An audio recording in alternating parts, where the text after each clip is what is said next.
잠시 후 여러분은 태조 왕건이 어떻게 후삼국을 통일하고 고려를 세웠는지 모두 알 수 있습니다. 자, 그럼 로빈의 기록을 시작합니다. 한국사는 로빈, 한능검도 로빈. 송악의 호족 출신인 왕건은 중국과의 해상무역으로 성장한 호족 세력과 연합하여 세력을 키웠습니다.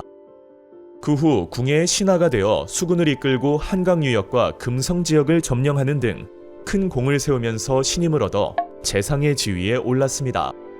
이후 궁예를 몰아내고 왕위에 오른 왕건은 고구려의 계승자임을 내세워 918년 국호를 고려라 정하고 연호를 천수라고 하였습니다. 그리고 이듬해인 919년 자신의 근거지였던 송악을 새로운 수도로 삼고 개경이라 불렀습니다. 고려와 후백제가 후삼국 통일의 주도권을 잡기 위해 치열하게 대립하는 가운데 태조 주기 이후 웅주 인근 지역이 후백제에 투항하고 서원경 지역에서 반란이 일어나는 등 호족의 동요가 일어났습니다. 이에 태조는 지방의 호족들의 지지를 얻고자 노력하였고 그들의 딸과 혼인하였으며 신라의 화친 정책을 취하여 신라 지역의 호족들에게 지지를 얻었습니다. 927년 후백제가 신라를 침략하자 고려군은 이를 돕기 위해 출전하였지만 공산에서 후백제군에게 패배하였습니다. 하지만 3년 후인 930년 고려군과 후백제군이 대치하였을 때 고창 지역 호족들의 도움으로 대승을 거두면서 고려는 후삼국 통일에 유리한 위치를 차지할 수 있었습니다. 한편 후백제에서는 왕위 계승권을 둘러싸고 내분이 일어났습니다. 견훤이 넷째 아들인 금강에게 왕위를 물려주려 하자 큰아들 신검은 정변을 일으켜 견훤을 금산사에 가두고 스스로 왕이 되었습니다.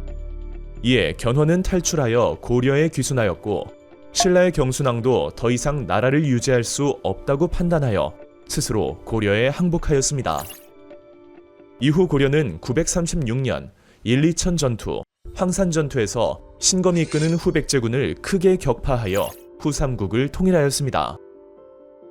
태조는 백성의 생활을 안정시키기 위해 많은 노력을 하였습니다. 백성의 조세 부담을 줄여 민생의 안정을 도모하고자 하였고 이에 조세 세율을 10분의 1로 정하여 호족이 지나치게 세금을 거두지 못하게 하였습니다. 뿐만 아니라 빚으로 노비가 된 일부 양민을 값을 치르고 풀어주었고 빈민 구제기관인 흑창을 설치하였습니다. 또한 태봉과 신라, 중국의 제도를 참고하여 정치제도를 마련하고 사심관 제도와 기인 제도 등을 통해 호족을 견제하고 지방 통치를 보완하였습니다. 사심관 제도란 중앙의 고위 관리에게 출신 지역의 호족을 관리하게 한 제도를 말합니다. 신라왕 김부가 와서 항복하자 신라국을 없애 경주라 하고 김부를 경주의 사심으로 임명하여 부호장 이하 관직 등을 주관토록 하였다. 사심관은 부호장 이하의 향리를 임명할 수 있는 권한을 가졌고 그 지방의 치안 유지, 풍속 교정, 공무 조달 등의 임무를 맡았습니다. 기인 제도란 지방 호족의 자제를 수도에 파견하게 한 제도를 말합니다. 국초에 향리의 자제를 뽑아 개경에서 볼모로 삼고 또한 출신지의 일에 대한 자문에 대비하도록 하였는데 이를 기인이라 하였다. 이는 중앙정부가 호족 세력을 견제하기 위해 마련한 제도이며 실제로는 인질의 성격이 강했습니다.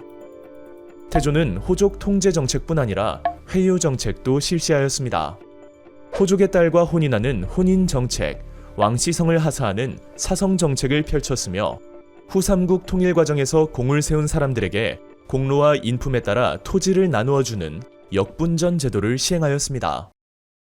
후삼국을 통합한 뒤에는 정계와 계백료서를 지어 관리들이 지켜야 할 규범을 제시하였고 예절을 강조하여 국왕과 신하의 구분을 엄격히 하였으며 훈요 10조를 남겨 후대의 왕들이 지켜야 할 교훈으로 삼도록 하였습니다.